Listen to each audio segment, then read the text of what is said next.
everyone. Welcome to Ask Johan and Evan and sugar pudding. Let's go.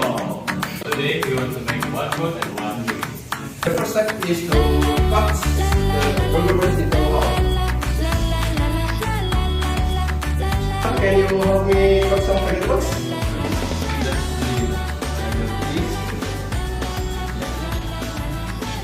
And these are ready cooked. We're gonna put some vegetables and also the topping on the patty. The step is to cover the burgers with a half of burger buns. And salad! The original big burger is ready to serve.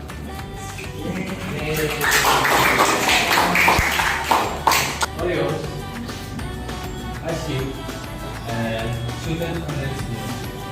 So, the first step is prepare an empty glass, then put the cappuccino in it.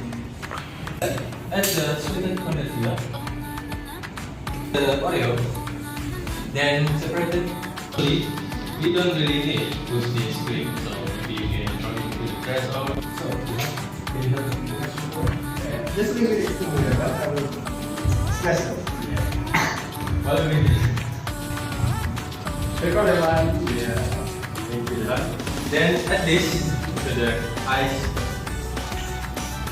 The Oreo ice cappuccino is ready. Wow, that's real delicious. Right? Yeah. Delicious, right? Right. Yes. Woo. Okay, but you're gonna rinse the sugar pudding. Make your food taste more